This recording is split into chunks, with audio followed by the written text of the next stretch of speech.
Hello, friends. Welcome to episode 188 of the Juicebox Podcast. Today's episode is sponsored by Dexcom, Omnipod, and Dancing for Diabetes. Later today, when you decide, hey, I am going to go find out a little bit more about the sponsors of the Juicebox Podcast, the good people who help bring me the podcast that I love so much that is free to me. I don't pay anything for it. It's there. And, someone's paying for that. Who? Dexcom, Omnipod, Dancing for Diabetes. So check them out. And when you check them out, please use the links that I provide because then they know you came from here, the Juicebox Podcast. You see, it's very circle of life-ish. Today's episode is spectacular. Do not take my word for it, though. Keep listening. We're going to be talking with Maria about burnout. Now, Maria was diagnosed at a young age and has had type 1 diabetes for quite some time.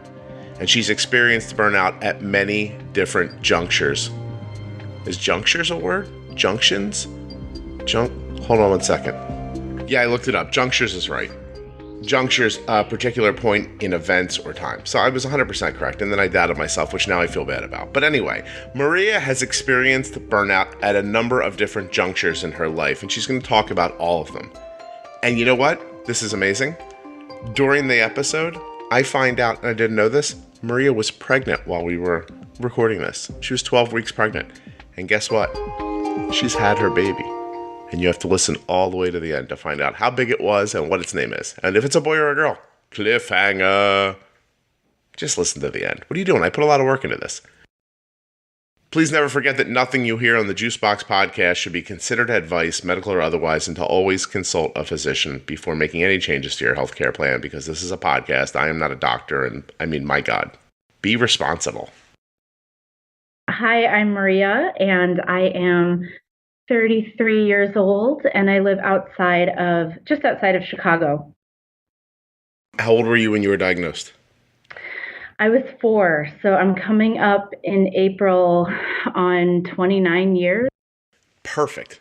And I say perfect because for what we're going to talk about today, you have length of service and you have experience as an adult. So I think what you're going to say is going to be is going to cover a lot of bases, which I think I'm very excited about. I hope so. Yeah. Let's tell people a little bit what happened. So Maria sent me a note. Do you listen to the podcast? I do. Okay, yeah. So you sent me a note and you were like, do you have an episode about burnout? And I said, I don't, but I know how to fix that if you're experiencing burnout. Which now put poor Maria on the podcast to talk about her burnout. It's a thing I think a lot of people, experience at some point or multiple points for some of us. But I just thought it was a good topic. And I really enjoy the podcast so much. I was like, if he's done a show about this, I should reach out because I probably started listening maybe about a year ago. Okay. So I knew that there was some archives that I hadn't heard yet. Well, we like to encourage people to go back and listen to all episodes, Maria. I don't know how many people listening realize how many people you are listening to got on the show by sending a text or a message through Facebook or something and saying, hey, do you have something about MDI? Do you have something about burnout? And I'm like, no, but what do you know about it? And then it's amazing because sometimes knowing something about the topic is really valuable for people, but also not knowing and then talking through what you don't know ends up being just as valuable. So I really appreciate you taking the time and lending yourself to this. So let me ask you the first question. Diagnosed at 4, and you're 33. Mm-hmm. 29 years ago, you said. That's a long time. I, by the way, found myself jealous that you're 33, which now I guess means I'm in the latter part of my 40s. I was like, 33? Yeah. I'd pay for that. What do you remember about being diagnosed at 4? Not much. I was, in preschool, and my teachers were obviously noticing that because I was a pretty good kid, good student, and then I had pretty serious attitude swings, and they weren't really sure where that was coming from because I felt horrible. And then at home, all the classic stuff. I think I did lose a little bit of weight. drinking constantly, going to the bathroom constantly. Like I actually remember getting up in the middle of the night and going to the fridge. I opened like probably a thing of like orange juice or whatever you keep in the house when you have, a 4-year-old kid. Yeah. And just taking the whole gallon out and trying to drink from the gallon, but I was so small that it spilled everywhere. Yeah. In the middle of the night. So, well, now, and my mom, if this wasn't a story about diabetes, that would just be an adorable sight. Right, I know. And then you look back and you're like, oh, that sad child was dying. And yeah. It's all context and the music you play behind it, really. So, right. Yeah, but my mom is still a nurse and was at that time as well. Okay. So she knew that something was up. We went to the family doctor, and I grew up just outside of St. Louis. Mm-hmm. So the family doctor on the Illinois side was like, yeah, I really think this might be type 1. We were lucky enough in St. Louis to there's 2 great children's hospitals. So we went right over there and got diagnosed, had the week-long stay, and diabetes boot camp that new parents go through. My parents did that, and on your way, figure it out.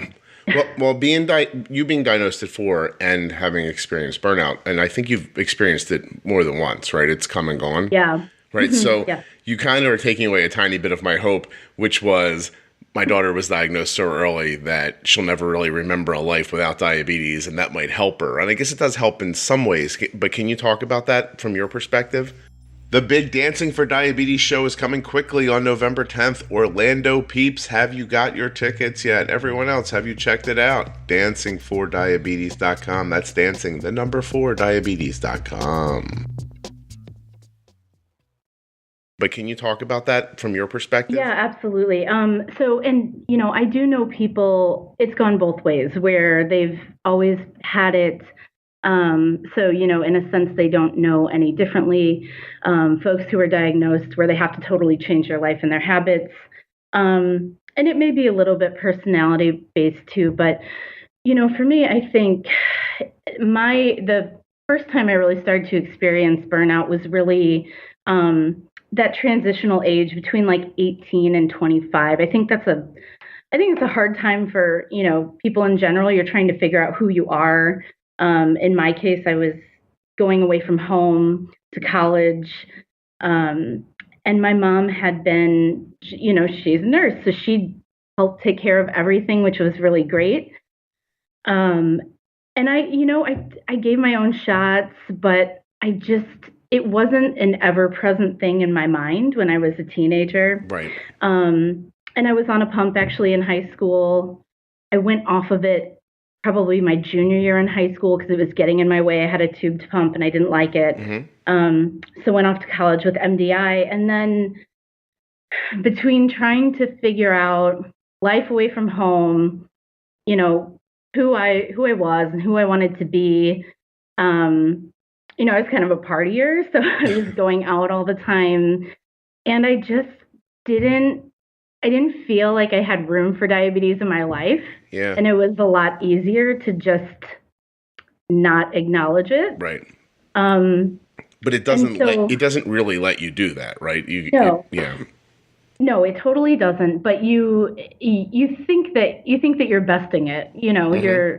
You think you're invincible because you're 18 or whatever. Yeah. Or in any stage of life, it's the whole thing that you've talked about before where there's immediate consequences if you have tight control and you're dealing with lows. Mm-hmm. And those consequences just seem far away when, when it's highs. It's kind of like student loans. Like, yeah, I know I've got them. I mean, someday I'll have to deal with that, but they don't seem real to you at the moment. Sure. Which I have both diabetes and student loans, so I can totally, good analogy, but it's something that it was so much easier for me to focus on the things that I wanted to focus on and kind of let diabetes run in the background, but not be a big part of my everyday life. Right. So that was really like college. I was kind of in the attitude, like, I don't have time for this. it's going to be fine, whatever. And then later in my 20s. May I ask one question there? When you were doing that, course. when you were saying, you know, I don't have time for this, it's going to be fine. Did you consciously think I'll catch back up, or did you think this isn't really a problem, or did you know it was a problem? You just thought it wouldn't be because it's only going to be a couple of years. Like, what was the rationale you used to have that thought? I knew you might not remember. No, I knew it was bad what I was doing, but I didn't consciously think about like, okay, well, when this happens, I'll be in better control. Like, I really did not think about that. Okay. You know, the lows really scared me. I had a really, I was terrified of them because I I'm a person who has seizures if my blood sugar gets too low, and I'm a super heavy sleeper. So that had happened to me a few times before college. And then it happened a couple times in college too. But for me, like, diabetes is so invisible to other people if they don't know that you have it. You know, you look totally like a normal person. Right. So I could run around, you know, I was active. I was a dancer in college, and I had a major and a minor. I took all these credit hours and lots of friends. So I had all this stuff going on, and nobody knew that I was kind of choosing to hurt myself in that way. Nobody knew anything was wrong with me. And that's how I liked it at that time. Did you hide it, like, purposely? So I didn't really, you know, I wouldn't say I was checking my blood sugar a lot, but I was wearing my insulin pump. I did end up going back on one, I think maybe my junior year of college. And I gave shots, you know, before that I would give shots, but I didn't actively hide it, but it wasn't something that I talked about a lot. Gotcha. Sure. Did your roommate know? My roommate did know. Yes. Actually, all my roommates did know. But again, it was kind of like I mentioned it, you know, a couple times. It just wasn't something that either of us were thinking about constantly. Right. You were thinking about, I'm assuming, like, boys and drinking and maybe going to class, stuff like that. Right. Yeah. You know, stuff normal college kids think about. Right. I think that was part of it too. Like, I just wanted to be normal, and that was the closest way that I could come up with to be a normal person. So breaking your life down into little bits, right? Like, going back to this time first, with your, I don't know, with the you know, the benefit of hindsight at this point. How could you have entered college and balanced taking care of your diabetes and being, you know, a quote unquote normal person? Would it have been something that existed that you now see you could have had? Would it be if you could have fast forwarded into, I don't know, like now when you, what kind of gear do you use now? Do you have a pump now? I do. I have the Omnipod and I'm using Dexcom, and I've been on both of those for about 2 years. Okay. So if you had those things going to college, do you think it would have changed? Do you think it's time and experience and perspective you needed? Like, what would you have needed back then to kind of seamlessly go to college, have friends, dance, get decent grades, go out and drink, take care of yourself? I mean, for me, it's really, it's all been an attitude change. So it's feeling that sense of like empowerment and control that I didn't have back then. I kind of had the attitude back then, like, no matter what I do, it's wrong. I just can't figure this out. I feel kind of helpless. So it takes a lot of energy to keep trying and not getting the results that I want. And not to say that I tried super hard, but when I did, it was defeating to always like have my blood sugar be out of control or feel badly. You know, I kind of felt like I was punished when I did try to keep them in control with lows, and then, you know, a seizure and negative attention that I didn't want and a hospital stay. It was just like, why even go through this? Because I can not do these things and I can get by without it. Marie, if it makes you feel better, I had a headache the other night, and Advil was 26 feet away from me across 2 rooms, and I was like, I'm not going through all that. And so, and there was nothing even to step over on the way to where the Advil was, and I was still like, I'll just live with the headache. So I get what you're saying, like and stop me if I'm wrong, please, but back then, no tools that were working for you, and trying but not succeeding, and then nobody telling you, hey, we like how much you're trying, but try this instead of that. So all this kind of effort without reward, it's overwhelming at some point. Like, how many times can I push into this brick wall before I realize it's not going to fall over? I'm looking at a photograph right now of Arden from her homecoming dance just this past weekend. Arden's a freshman in high school now, and she just looks so grown up and healthy and amazing in this picture, and really pretty. And it made me think of another photograph. And it was a photograph that she took when she was 4 years old, just as she was beginning to use Omnipod. She did it for her children's hospital. It was for one of their brochures. And I just remember her being so adorable in that picture. And I don't know, I just started thinking about the passage of time and a decade since these 2 pictures were taken. A decade had passed. And she's growing up just perfectly. And in both of these photographs is this pump, this insulin pump made by Omnipod. It just really made me consider how much of Arden's health and success is tied to her ability to get insulin to keep her blood sugar in a good range. This pump has been in all these pictures for 10 years.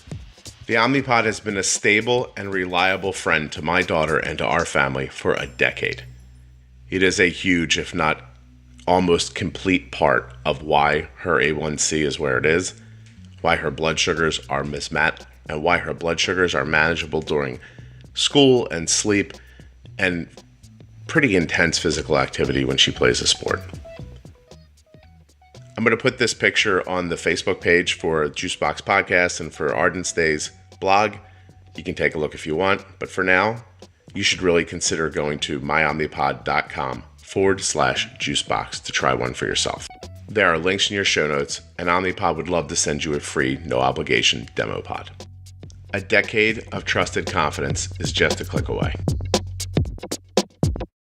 How many times can I push into this brick wall before I realize it's not going to fall over? Yeah, absolutely. And there's so many things now. There's a lot of tools now that, I think every diabetic who feels like they have some success and control has a multifaceted approach for why they're doing well. That certainly is my case. And I had 0 of those things happening for me back, at that time. I have a 10-point plan, of which at the moment I have none of the points. Do you think that was burnout, just ignoring it in college? I do, because in high school I didn't ignore it.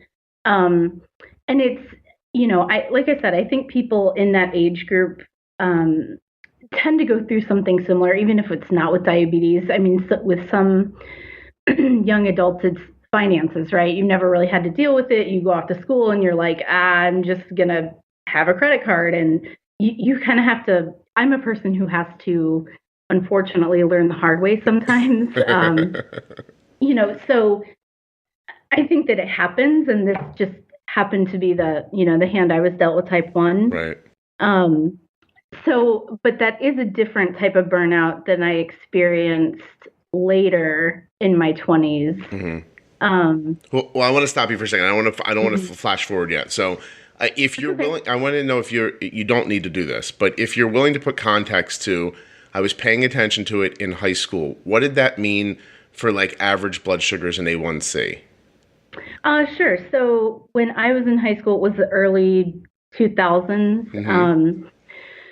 So, I mean, I was paying attention to, when I was on injections, I was taking shots whenever I ate, counting carbs, checking my blood sugar. I was a cheerleader, so like all my little cheerleading friends knew, like, oh, you have to give a shot now. Right. It was more of a present part of my life. Sure. It was more integrated. So I was, and I was very active. So of course my mom was helping me in or my parents were helping me make sure that I could manage lows if I was doing a dance thing all day or cheerleading or whatever. So it was just more incorporated, Okay. I guess.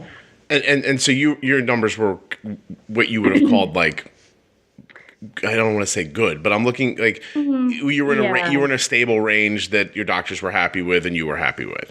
Yeah, I think I was probably, my A1Cs were probably around, in the 7s or 8s. And see that, it's funny, taking into account the time, MDI, high school, I was sitting here thinking she's going to say between 7 and 8. Because that seems reasonable, for that year, for that time of your life. And then did you keep up with your appointments in college?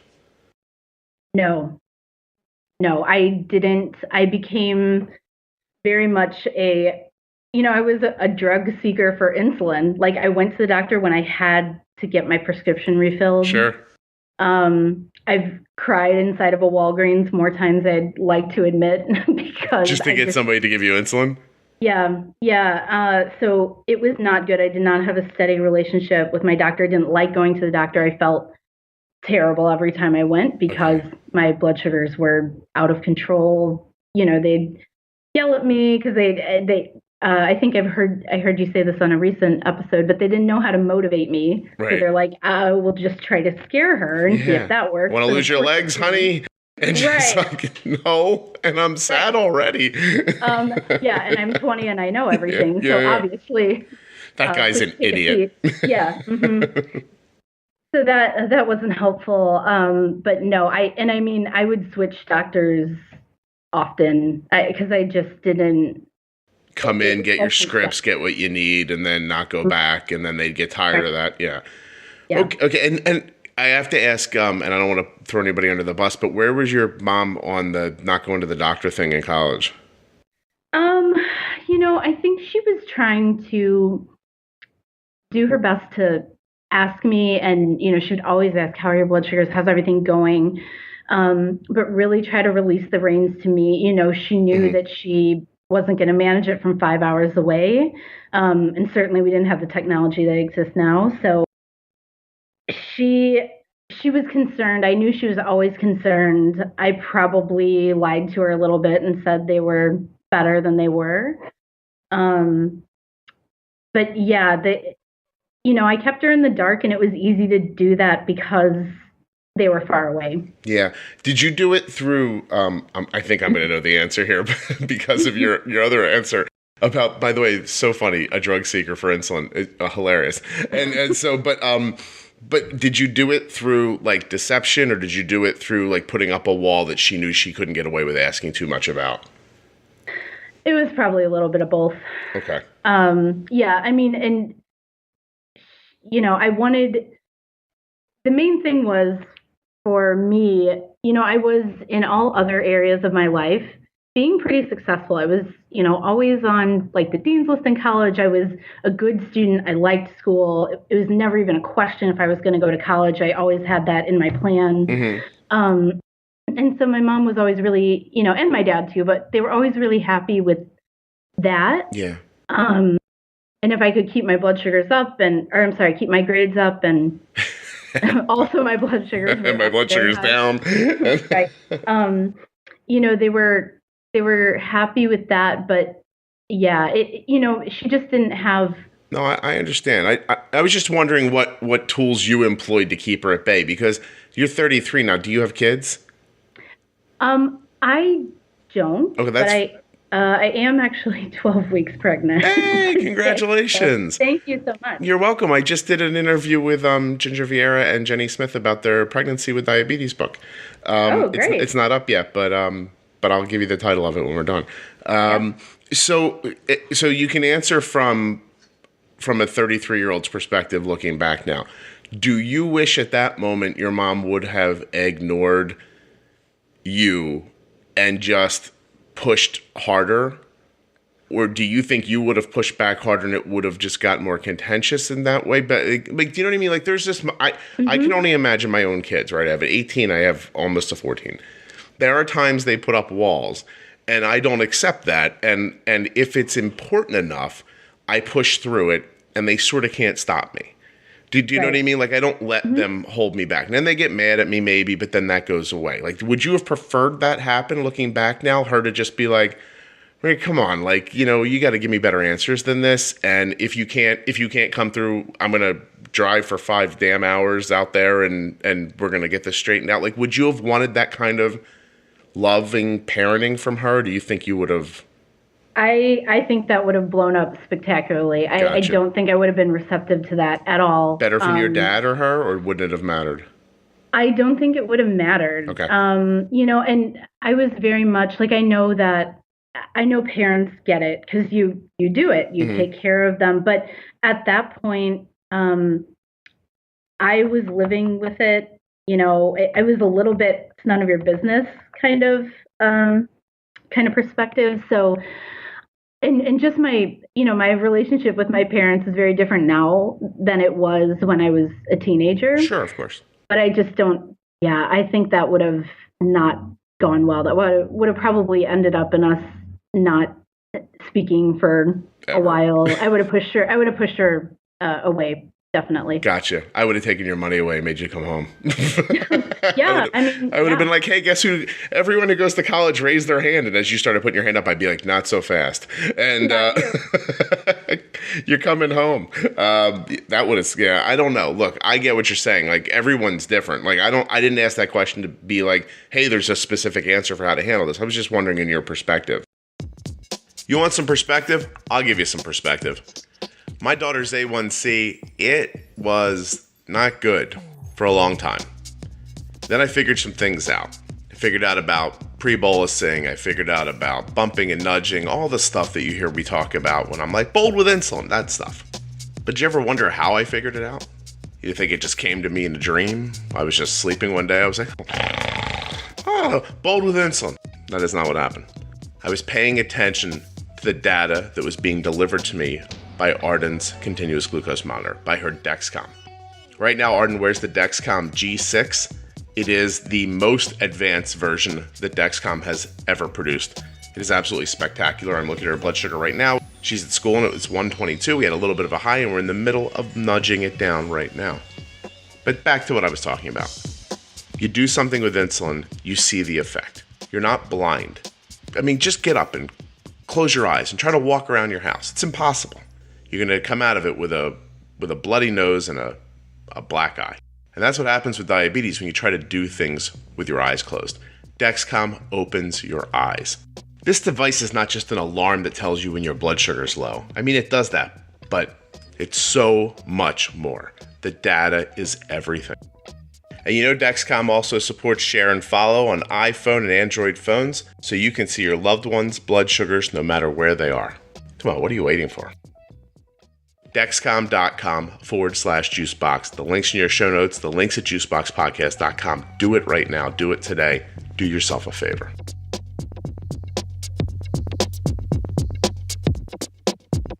So you graduated from college and were pretty unaware of really anything about your diabetes at that point. You weren't really going to doctors and everything. And then you said you experienced burnout again in your 20s. What was that? And you know what?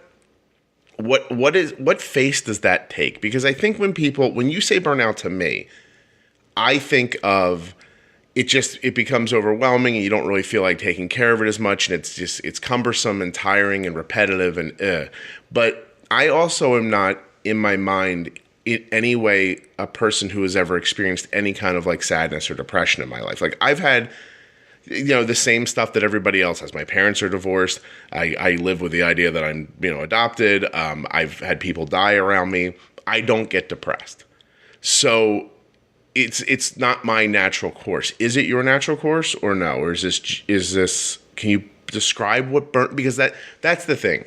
Sometimes I feel like we talk about things and we're like, burnout, but what does that mean? Like, what did it do to you?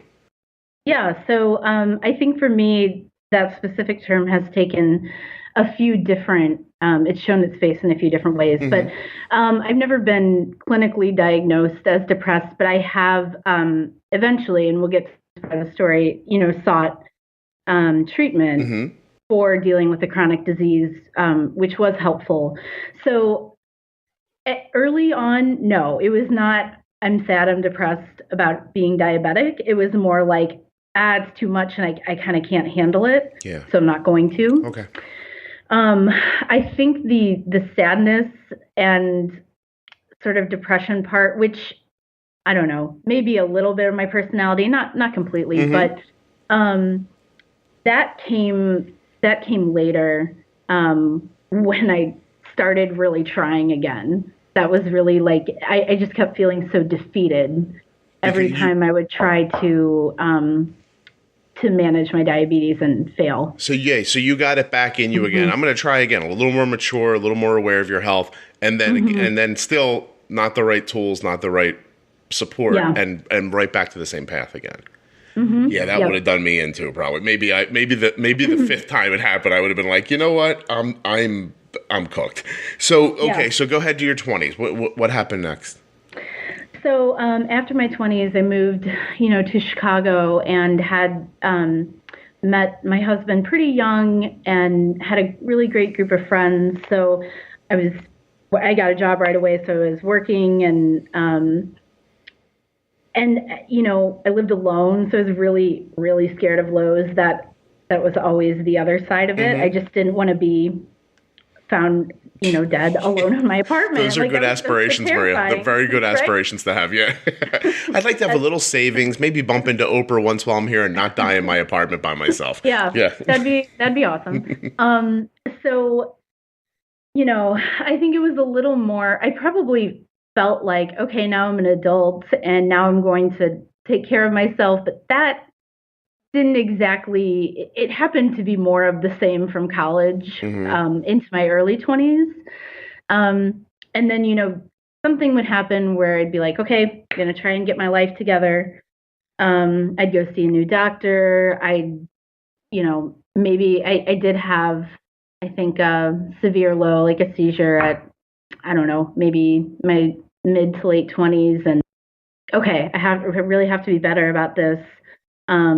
And then I would try, and then I didn't have the right tools or the right support in place. And I was so crushed by not being able to do that. And I think part of that also comes from, like I said, because in the rest of the areas of my life, I do have my life together pretty well in most other areas. So, I'm an educated person.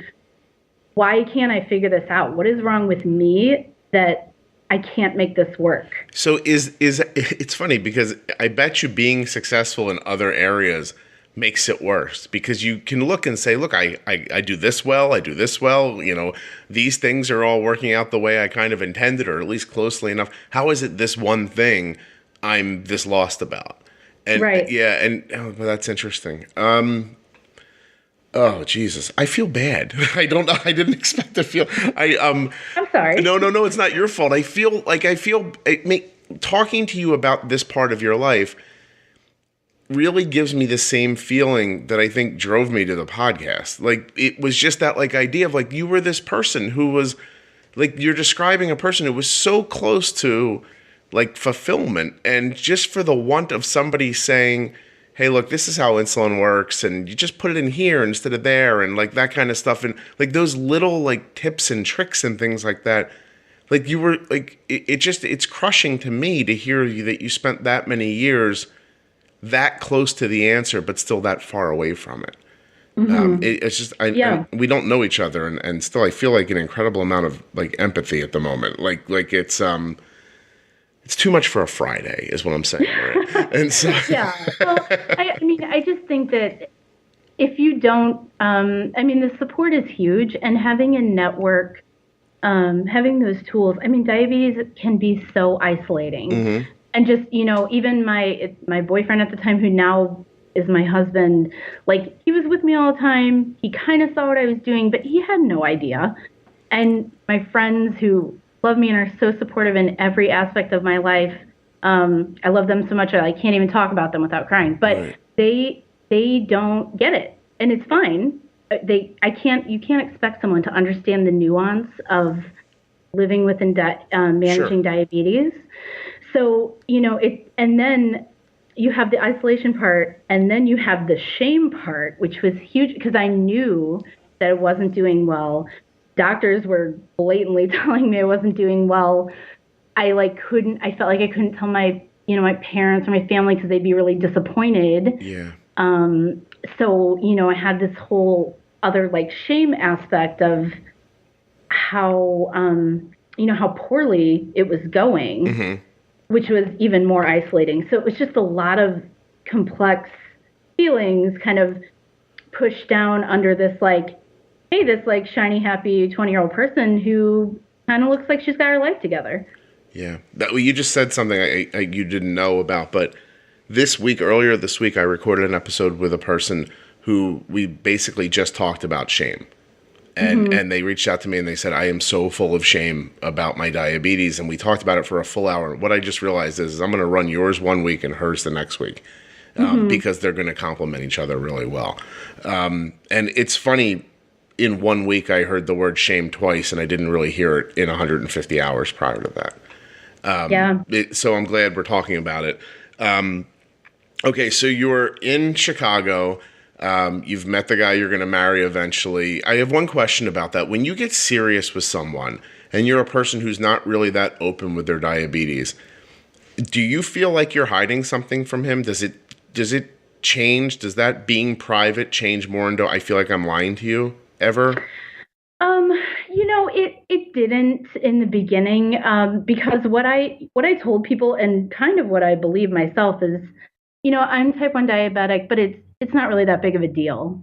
And so I didn't feel like I was hiding anything in the beginning. I think when I started really trying to manage it and it was difficult, that was really like the breakthrough moment of like, crying. This is so hard. I don't know what I'm doing. I can't do this. I think that was the time when we really had the tough conversations around it. And I think he probably was, surprised by all of the things that come along with dating and loving a type 1 diabetic person. I was going to say, he must have been shocked. He must have been like, wow, I didn't see any of this. And now this is all of a sudden here. So you're opening up to him, which is great. And he didn't excuse himself to go into the other room and never come back. So you must have been like, wow, this guy either really loves me or I'm really good at sex. One or the other. So, right. Maybe both. Who knows? Hey, I wasn't knocking you. You could totally be good at both.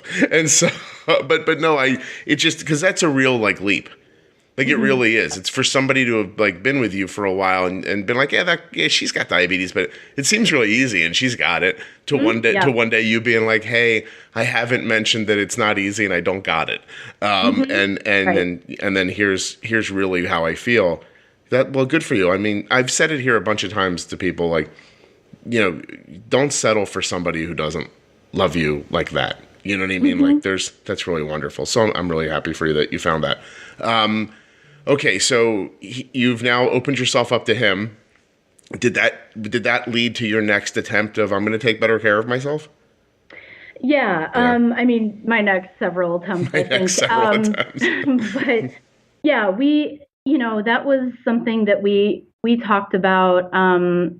He was always willing to, help be part of that. But yeah, I think slowly kind of talking about it more, really, I don't feel like I got into really putting a concentrated effort to managing my diabetes until probably my late 20s, probably when I turned 30. I went to grad school when I was, 28 and 29. So I graduated right before I was 30.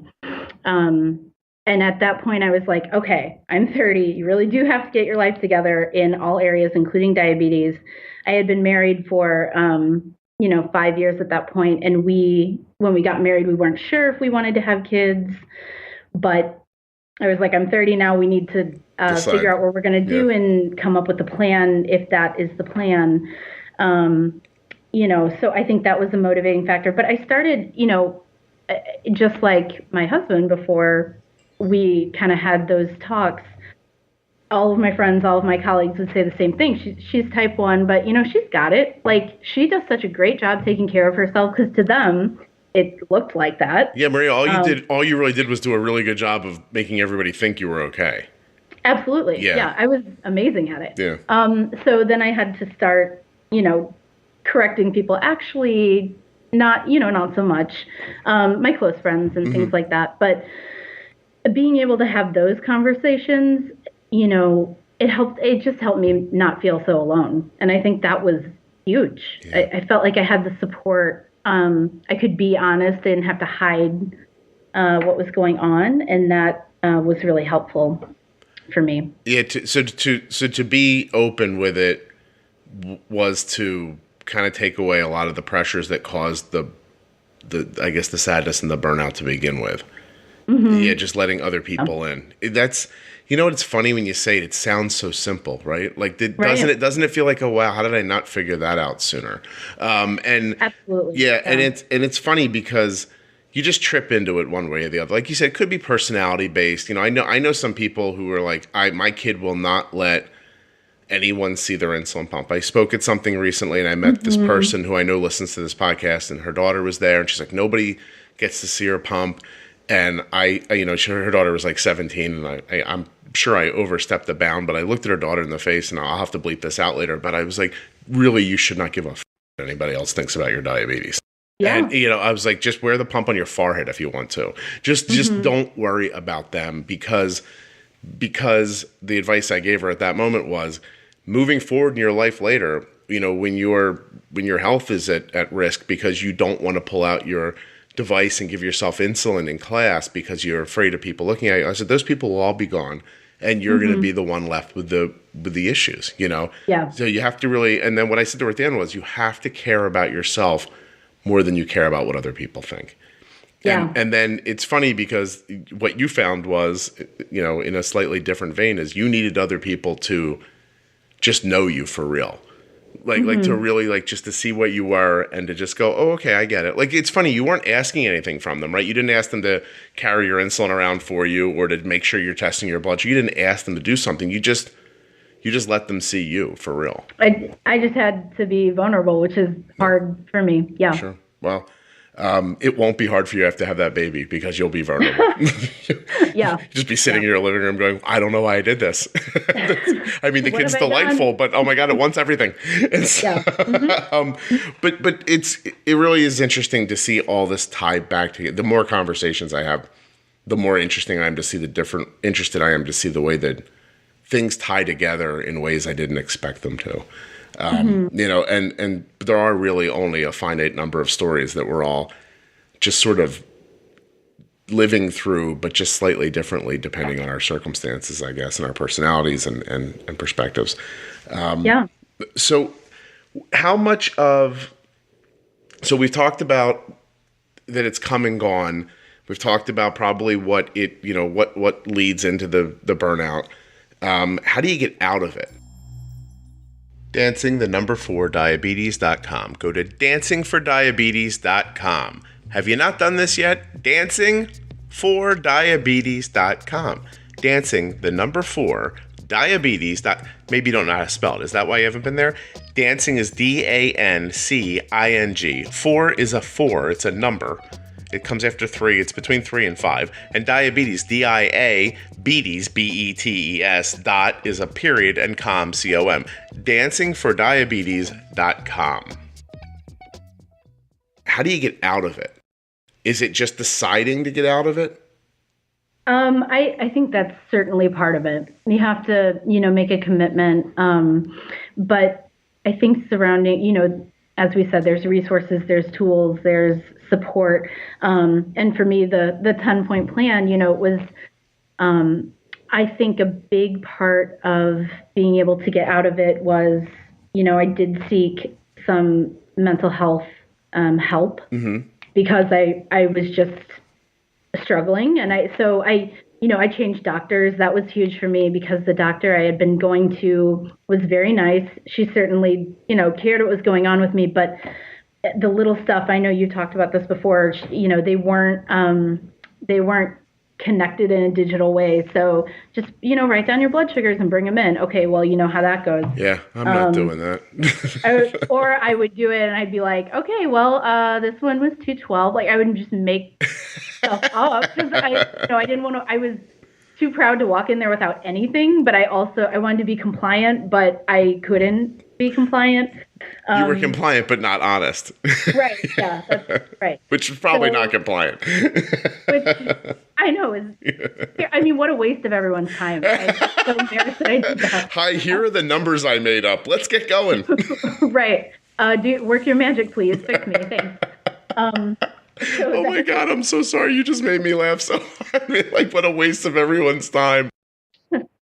That line just made me laugh. Like, that's such a great just admonishment from you. Like, you just It was so ridiculous. I should have went to the zoo. Right. I'm glad I paid you my $30 copay to come in here and waste your time. So, you know, it wasn't working for me.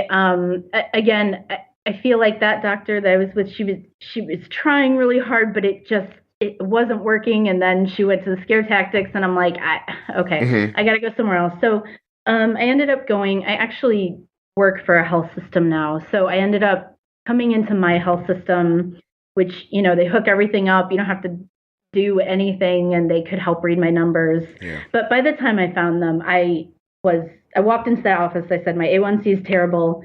I want to make it better. I'm ready to like help do that and work towards that. But I need a lot of help. It's going to take a lot of work. Okay. So that was a big part of it too. I also found, I think I started on, and it had never occurred to me to do this, to like look at diabetes like message boards, and not through like the JDRF or, you know, I wanted like young people who looked and talked like me. Right. So I think I found a Reddit thread that was so brutally honest about people experiencing burnout, having, you know, struggling to manage their diabetes. And for the first time, I was like, oh my God, other people go through this too. Yeah. And that was really helpful. So from there, you know, it landed on the Facebook groups, which I think is maybe where I heard about the podcast, you know, the Dexcom and Omnipod group eventually. But that was a huge part of support. I think the honesty factor can't be undervalued. You know, just scrubbing things up and making them feel nice and telling you it's going to be okay and everything it's just a very Pollyanna way of approaching everything. Like, you shouldn't scare the crap out of people when they're diagnosed or when they have questions. Right. But it would be nice at least to let them know, you know, that your expectations should fall somewhere in this range, not like, if this doesn't happen, you've screwed up and run away crying. The honesty is just, it's overwhelmingly important. You know, it's funny. You said you found some mental health care. I just spoke with somebody this week privately who was a parent of a child who's been more recently diagnosed, and the anxiety of the worry of, oh my gosh, am I going to do this to hurt them? Or, you know, that kind of thing led them to do the very same thing. And when they told me that, I was like, congratulations, like, for doing it so quickly, you know, for not just like digging a hole and then burying yourself and digging it deeper and keeping going. Right away, this person was just like, I'm going to go talk to somebody and work this out. And you just can't ignore things like that, you know? Yeah. And it wasn't, I mean, it certainly wasn't my grand idea that I just came up with. It was when I started seeing my new health team, and it really is a team of the endocrinologists, the CDEs. But that was when I said I'm having a hard time. They're like, you know, it might be worthwhile. We have somebody who specializes in dealing with chronic illness, and it might be worthwhile to go talk to them. So I did, and that was, you know, I think one of the best things I learned from that, I actually don't see that person any longer, but I had a lot of anxiety. This is before I had the pod, about changing my pump. I had like a Medtronic before that. And I was like, oh, it like takes forever. I have to run around and get all this stuff. And like, I just don't want to quit what I'm doing to change the site. So I just sit there like without insulin for, you know, hours or whatever. And she's like, you have to time how long it takes to change a site. And she's like, do that, let me know. And I was like, it takes 1 minute and 30 seconds, you know, so forever. Right. But it was that like mental, you know, I just had all these mental barriers of like, I can't do this. I don't have time to do this. I don't know how to do this. and so she helped me. It was kind of like cognitive behavioral therapy. So she said, here's the thing you're worried about. Here are the tools that we can use to kind of deal with that. And that was really helpful for me. Very nice. Okay. So I'm assuming that all of this led into your 30s. I'm imagining, Mary Tyler Moore running down the street, the wind's blowing in your hair, everything is fixed, you're on a new path. But how much of deciding to have a baby whipped you together the rest of the way? Because this is something I was talking about just yesterday with Jenny while we were recording. And it's funny how this all lined up. But, I said to her, I'm like, how many people couldn't find a way to love and care about themselves enough to really make the leaps they needed to make. But once they decided they were going to grow a baby, found the way to you know what I mean? It's sometimes it's easier to love and care for somebody else. Yeah. Rather than yourself. Yeah. Yeah. That was certainly part of it. So I think that because I did get serious about that, I asked my team, what needs to happen if that's something that we want to do? Because we still weren't 100% either way on it. And they're like, okay, well, we want your A1C under 6, which I don't know, my jaw was on the floor because I had never. I was going to say, where was it when they said that to you?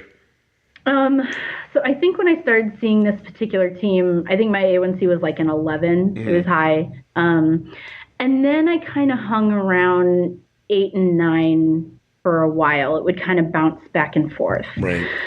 So I was like, okay, I have to get it down to a 6. So I was like, I am not sure I will ever be able to do that. But they're like, that's what has to happen. And so did you tell your husband you better start looking at puppies because I'm not 100% sure this is going to work out?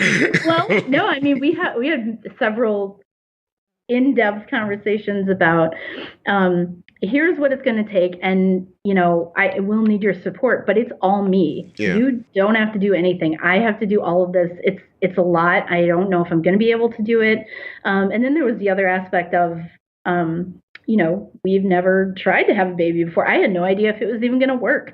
So I was like, we could go through all this, and we should go through this exercise because I do need to get my A1C down. I think my life's going to be, it will be better once I am able to do that. It's something I should be doing anyway. Yeah. But that popped into your head, what if we're infertile somehow, or? Yeah. Because you weren't thinking you couldn't figure out how to do it. You were thinking, right, you weren't just what if this doesn't work and my hand ends up pregnant? And so, right. It wasn't a misunderstanding like that. Right. Interesting is that you needed his support, but you didn't need him to do anything. What does that mean? So to control my diabetes, I need a supportive ear to listen to me whine when things aren't going well, or be there to support me emotionally. But physically managing the disease, managing my insulin, making sure my blood sugars stay within range, I do all of that. Okay. My husband understands how diabetes works, but if I was unable to communicate with him, he couldn't run the show. Right. So it's on me. So I felt pressure to if this is something we want to do, if I can't get my act together, it won't happen because it's all on me. So I wanted him to understand what that pressure was for me and what that meant. And then, be ready to go through that as I was going to really give this a try to get the A1C down. And and we kind of made an agreement, if we're going to do this, if we're going to try to have a baby, we will not start trying until my A1C is where it needs to be. Right. You have to prove to yourself you can actually get it there. And then on top of that, you want that. Trust me, I had a long conversation about all this yesterday with a CDE, so now I understand it a little better than I used to. But you want the baby's development to start at the right place, not begin and then hope you can get it the rest of the way. Yeah, absolutely. Right. And then you have to maintain it for 9 months, so it's much easier to already be in that spot rather than, oh crap, now I have to get there and figure out how to do it on an ongoing basis. Right, because what if you can't figure it out right away and it eats up months of the pregnancy? Okay, so what did you figure out? Because I'm assuming you you steadfastly made that agreement with each other. So you had your A1C at 6 when you got pregnant. So how did you get to that spot? So that was a combination of getting the Dexcom, getting the Omnipod, which I love so much. Oh, cool. But that happened, like I said, about 2, maybe almost 3 years ago at this point. So I was already on those. But then finding the tips and listening to this podcast, I think the pre-bolusing really helped get me there. My range on my Dexcom now is 70 to 120. So I'm really trying to keep that tight control. Those are my limits. So, that was a combination of it. It just trying to be, I'm so much more relaxed about it now. When something goes quote unquote wrong, when I get a blood sugar that I don't want or don't expect, I can still get frustrated, but it doesn't turn into, I can't do this. What is wrong with me? Right. It doesn't get to that point like it used to. It's exciting. For me. I'm so glad to hear that. Can I go out on a limb and ask, if it's a boy, will you name it Scott? We can. We'll keep it on the list. Seriously? We won't know. My middle name's terrible, so I can only offer my first name to you. Funny. No, that is just really, that's great to hear. Like, it really is. It's hard to put into words from my perspective how nice it is to hear you say that. So I'm just really happy for you.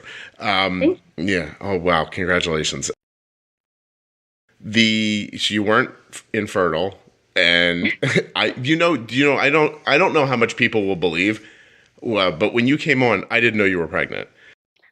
Yeah, no, when I reached out to you, I certainly wasn't. Right. And so, and when we started this phone call, like when you said a couple minutes ago, like when I was like, how did you do it? Like, I don't know. And you're like, well, it all starts with Omnipod and Dexcom. I'm like, oh, people are going to think this is ad placement. And then you were like, but I got them 3 years ago. I'm like, ooh, that's back when the podcast started. There's no way that they think that now.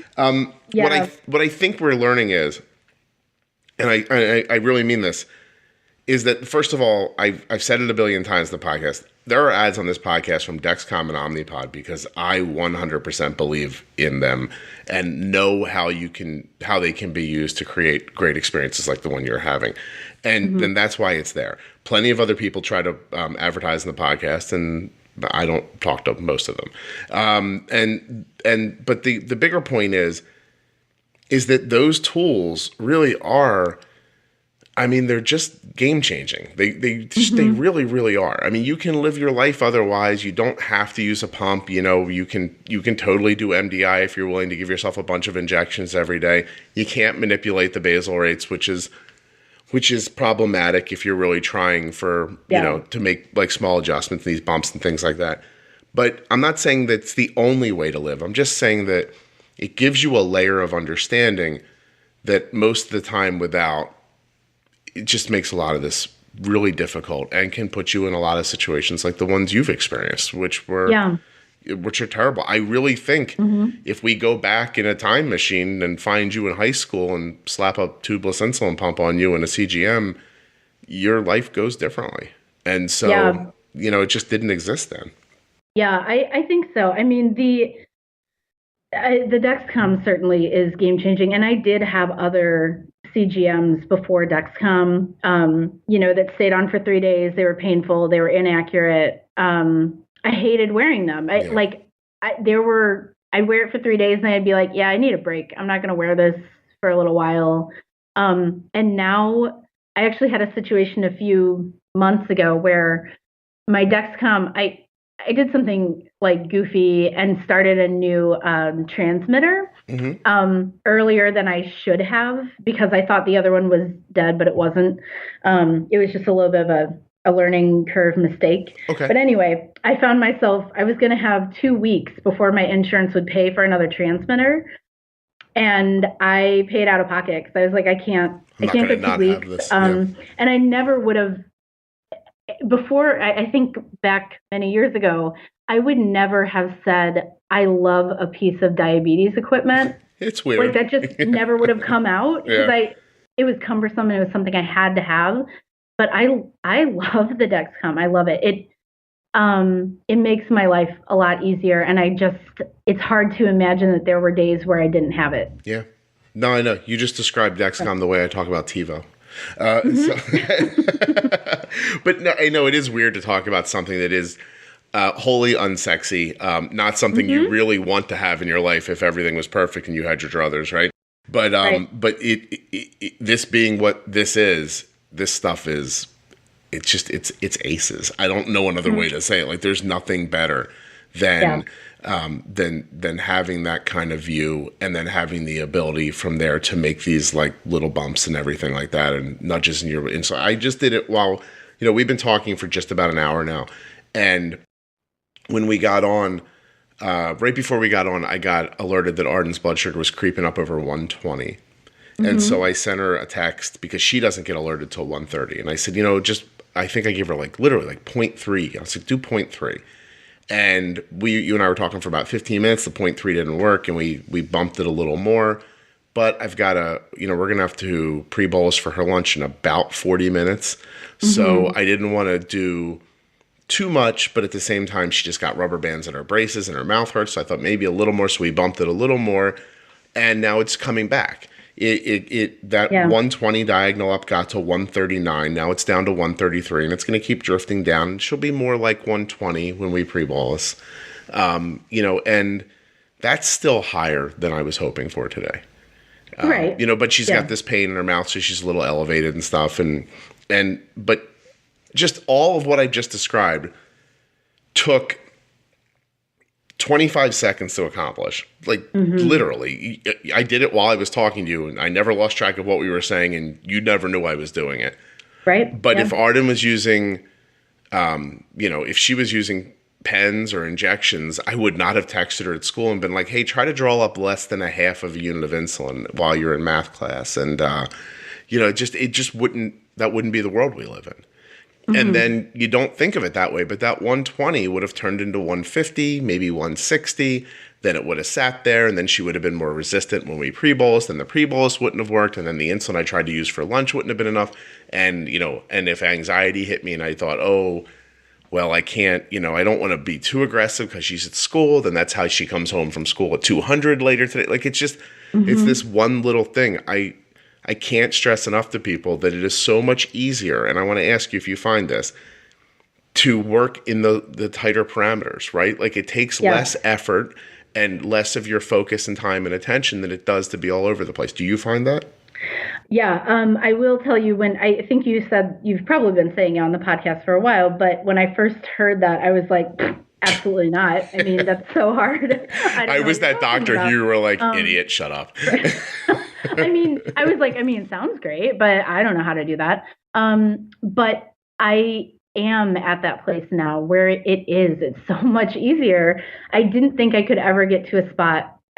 Nothing's easy, right? No, sure. It's still work, but it is a lot easier to keep things in that tight control rather than always correcting high or low. You're swinging around. For me, that makes me actually pretty exhausted. I feel bad when that happens. So you can feel better and make those subtle shifts, and it is easier. Yeah. I know it's hard to imagine. It's hard to swallow when someone says to you. Yeah, right. Right. But it really is. Oh, I'm glad you found that. And how long did it take you to get from, hey, that guy on the podcast doesn't know what he's talking about, to, wow, this is easier? It took a while. So within the past year, I had A1Cs. I was pretty steady at like 7.5, I think maybe 2 or 3 visits in a row. Over the summer, actually probably in August, got down to 6.5. I think I had... I think I adjusted my limits probably last summer on my Dexcom, and then was at 5.9 in January. So I'd say really within the past 6 months, I've probably been getting to that place. Was it being more aggressive with the insulin that was the last step? Yes. Yeah, not being, afraid. And the Dexcom kind of gets rid of that fear. Yeah. And also, I would say that making smaller adjustments, like insulin highs cause lows in as much as you make these big boluses, and then later the carbs in your body or whatever's affecting your blood sugar ends up gone, but the insulin stays behind, and then you get low later. And if you're making smaller adjustments, then there's not as much insulin to cause those lows later. Right. Yeah. My gosh, you've really put my weekend on a good path. Like, I know I was sad in the beginning, but now I'm super happy. Thank you. Is there anything about anything that we didn't cover? Or something, because you seem like you thought about this before you came on, which I appreciate, by the way. I did. I made notes. I think that it's just, I hope that, I know there's a lot of parents who listen to your show, and so I hope that they're not totally terrified by, the experiences that I went through that I talked about today, because even if your child, or even if you're listening to this and you have diabetes and you go through it, you can come out on the other side. It's a much better place to be. It's hard to get there, but you can do it. If I can do it, anybody can do it. And I think that just because you have a time in your life where diabetes seems impossible, you can come back from it. And especially with the right tools and support, just keep looking for what works for you. Because it's a little bit different for everybody, but it can work. Yeah, I can't agree enough. I really can't. I can't tell you how happy I am for you, or for your husband, or for that little baby that you're making, little Scott. And but just generally speaking, I'm just thrilled that you said that, because it is really difficult to imagine when you're not in this place, that this place exists, or that you have the skills or the wherewithal to get to it. And I'm just, because you just said, if I can do it, anybody can do it. I'm telling you, if I can do it, anybody can do it. Because I'll tell you a million times, in the shower crying, I'm going to kill her. I'm not good at this. I'm never going to figure this out. I mean, that was me. I was as bad at this as you could possibly imagine at one point. And now I'll say it here, because I think it bookends things nicely. 5.6 to 6.2. That's Arden's range for over 4 years now. Yeah, and that's incredible. Not even hard to accomplish. And I'm telling you, last night, homemade chicken pot pie, and then she ate it and goes, I didn't love the crust, and then went into the refrigerator and got a piece of lasagna out that was left over from last night. I don't know how many carbs were in the pot pie. I don't know how many carbs were in the lasagna. Later in the evening, around 10, yes, my 14-year-old is still up at 10 o'clock. You can judge me if you want. She's like, I'm hungry. And then she had Apple Jacks. And sure, none of this sounds healthy, but she's a teenager. Right. And her blood sugar was like 110 all night. Yeah, that's awesome. Just that's it. And how did I bolus the Apple Jacks? I don't know. She was eating handfuls out of a box, and then at one point she's like, "Can I get a cup of milk and throw them in that?" I'm like, "Yeah, sure." And and I had her blood sugar drifting down from the lasagna, and I knew she was going to need some sort of a snack at the end of the night. So she's eating it and eating it, and like she's down at like 76 and a little diagonal down, and she's eating the cereal, and I'm like, God. And where everybody else might be like, I don't know what to do, I was like, this is perfect. And and so I saw the end of the lasagna bolus as the pre-bolus for the nighttime snack, and then when it was over, I'm like, all right, let me wait. And you might say, well, she had, it's ridiculous, I don't even know. 7 of her handfuls of Apple Jacks, 1 of my handfuls, and an amount of milk that I can't possibly tell you. And then I looked at the Dexcom, I watched what it did, and I said to myself, okay, I'm going to put in, and it was a tiny bit of insulin. It wasn't anywhere near the amount you would need if you would have taken those Apple Jacks, weighed them out, and counted the carbs for them. And I'm like, I'm just going to put in like 3/4 of a unit right here. And I just kind of manipulated the arrow around, and when it leveled out, I was like, okay. Then it tried to drift a little bit, so I bumped it back, and then I went to bed, and that was it. Yeah, I mean, it just does become a little bit intuitive after you do it for a while. It does start to get a little bit easier, and you just have to work a little bit less hard. You still have to work, but it's not quite the uphill battle anymore. And I think that's certainly, being able to look at the Dexcom. I still have issues when, being at work where I can't totally focus on my diabetes, Sure. 100% every minute. But it's just easier. Now I'm able to catch things, and it is intuitive now. I kind of feel things, or I know like this food, it's probably this many carbs, but I know I'm going to have trouble later if I don't split this dose or extend it or whatever. Yeah. So that it becomes easier. And I don't want to say that I get it right every time. I certainly don't. Mm-hmm. Arden's blood sugar jumps a couple times a day, honestly. 150, 180, 200, but we get it right back again. And it's not like I don't see it going up and go, I wonder how this is going to end. I see it going up and I'm like, we missed on a bolus, hit it, and it's just, I know that some people hear an A1C of 5.9, 6.2, and they think that they imagine a CGM line in their head that's 85 straight across for forever and ever. It's not like that. Oh, that'd be nice. Yeah. That's not going to happen. That's what, you get that when you don't have diabetes. Right. And I think that you do, it gets to be, those highs and the lows are going to happen. They're going to happen. And I mean, you're expected to keep during pregnancy your A1C, in very tight control, but you can't beat yourself up and go off course if you do get that high, because I know it's going to be there. You just have to fix it and, and move on with your life. So does that mantra, when something goes not the way you wanted, don't think of it as a mistake, but a learning experience, did that actually help you? Yeah, I think so. It's kind of like you can be upset about the thing that's happening, but then you're also giving yourself another problem in addition to your existing problem. Yeah. So you might as well just, try to fix it and move on. Drama is definitely your enemy, even if it's just personal drama in your own head. It's not helpful. Well, it is really great to hear that anything that I made up in my silly head and said on this podcast helped you. So I really appreciate knowing that, because in the end, all I'm doing is I'm having experiences over and over again. I'm thinking them through. I'm coming up with an answer. I then try the answer a bunch of times. It actually works. And then I go, okay, this is valuable to share. And that's pretty much the process. So it's really cool to hear the end of it, which is you heard it and it did something. Yeah, absolutely. It does. It helps. Cool. You don't get, I think a podcast is unique because you get to really kind of dive down into what was the context of the situation. What were you thinking about? What were you anticipating? And what happened? It's different than sort of a message board where it's just a thought here, a thought there. You really get, it's like sitting with someone else who has diabetes and kind of shadowing them. Yeah.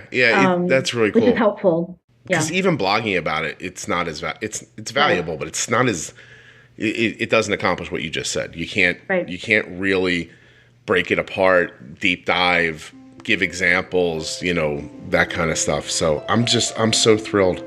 I really am.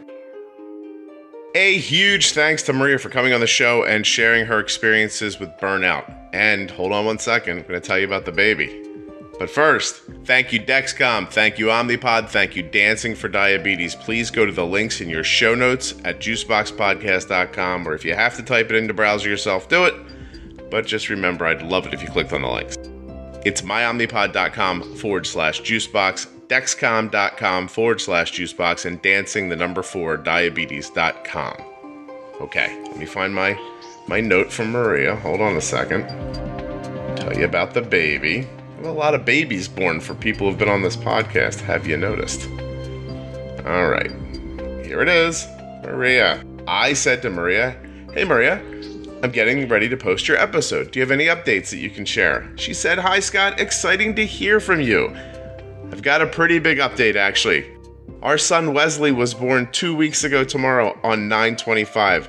I had a very healthy pregnancy. My A1C was between 5.9 and 5.7 the entire time. He came a little bit early, but with no complications. Looks like Wesley weighed 6 pounds, 13 ounces, and was in the 50th percentile for growth during the entire pregnancy. Maria says they're at home now, doing well, and trying to figure out life with a newborn. But they're very much in love with the newest addition to their family." Guys, listen, this isn't an after-school special or anything, but I think I got to come in here with the moral to the story. Maria experienced burnout a number of times throughout her life. And look where she is now. What does Maria's story teach us? 3 simple words. Don't stop believing. And I'm not going to sing, don't worry. I actually tried it a second ago. It went incredibly poorly and I deleted it. It was really kind of scary, actually. I was all falsetto and I'm not a good singer. It was really horrifying. I mean, I've left a lot of stuff in this podcast where I sounded stupid, but this, I was actually like, I'm taking that out. That is horrible. I should never do that. All right, Journey fans. See you next week.